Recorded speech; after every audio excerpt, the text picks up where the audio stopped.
Kia ora, and welcome to a year in review for FACS NZ 2016. This year has been a fantastic year with systemic changes occurring, and they will keep occurring next year into 2017. What started off as a meeting between FACS NZ and ACC Treatment Injury Prevention Team last year in October 2015 turned into a FACS Prevention Project Team forming in May 2016.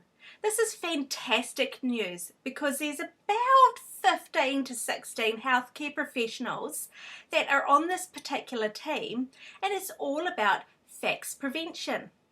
And what's even more exciting about this is that the Treatment Injury Prevention Team from ACC have only chosen 5 projects to pick up this year, and FACS Prevention Project Team is one of them. So we are absolutely pleased with that progress. It means that they are recognising that there is an issue and they're wanting to put those prevention strategies in place.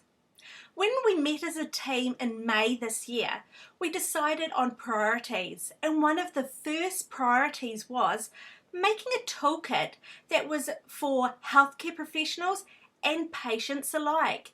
So this toolkit has morphed into an anti-epileptic medication sort of guide or toolkit, if you will, for considerations around anti-epileptic medications and for pregnancy, but it's obviously focusing on females in general. Now, this is really good progress and is going to be launched in about February, we're hoping, cross fingers, next year, 2017. This is going to be a nationwide toolkit. So that means throughout New Zealand, you should be able to have access to this, which is fantastic. Also, we're going to have other priorities that we're going to be looking as part of our team next year, but you have to keep tuned in for those sort of updates. Now, also this year, ACC has accepted more claims regarding for the treatment injury of some of our females who hadn't been advised about what the anti-epileptic medication that they were on could cause to their unborn baby. So with the fact that there are more cases accepted, this means that those families can rest assured that their children are going to be covered for the rest of their life, which means when they, as the parents, are long gone, their child will be covered, which actually puts us at ease a bit. Now, also, FACS NZ, or I should say myself, met with Sanofi earlier on this year. Actually, it was January this year. And I said to them, look, I know that you are putting warnings on the EpiLim boxes over in the UK. We need this happening here in New Zealand. Well, I'm pleased to say that actually Sanofi have agreed to this, and that actually from this month through to about May next year, EpiLim boxes will actually have warnings written on them. It's just basically getting rid of that old stock first. That's why your boxes may not actually have the warnings on them at the moment. But in saying that, if you actually pick up an EpiLim box and it has a warning about the effects on an unborn baby, please do not stop taking your medication. More, I would say to you, go along to your healthcare professional, have that conversation around what actually EpiLim could do on an unborn baby. So then you're becoming fully informed about it and able to make an informed decision, really, if you're to stay on that medication or change to a different medication. And remember, this is regarding females. Now, also, I'm really pleased to say that FACS NZ received its first lot of funding, and this was regarding the education sessions throughout New Zealand. The funding was for 10 education sessions. Now, I worked the budget pretty tightly, and I have to say that instead of 10 education sessions, we managed to have 14, and that was 8 in the North Island and 6 in the South Island.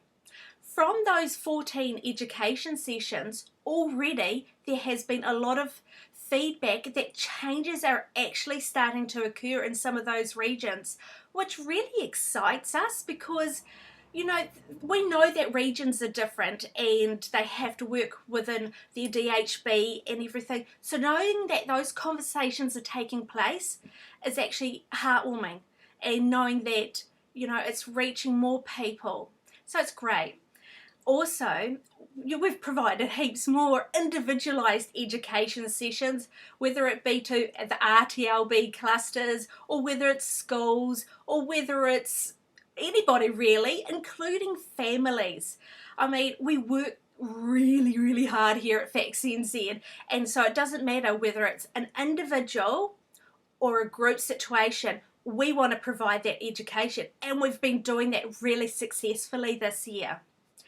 Now, what was really exciting is a group of us mums got together, and that was in June this year, and we had a mums retreat in Hanmer Springs.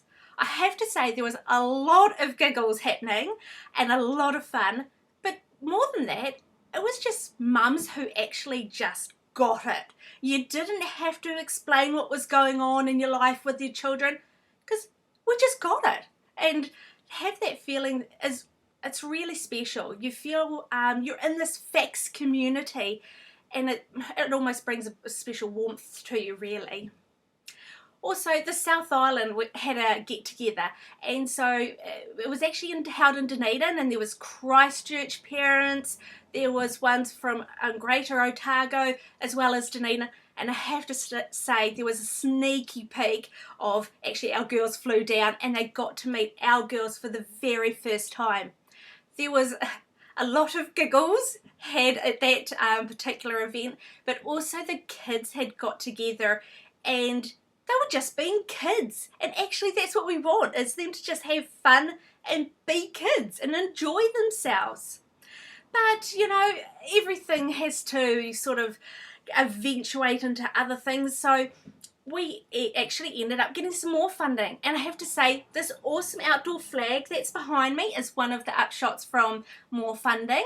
And we also got USB sticks. This was fantastic because on each of those USB sticks was the insight booklets. So the ones that we have for families, for general, for education, so for schools, and also there was a parents one. And these particular USBs have already started going out to healthcare professionals, schools, families.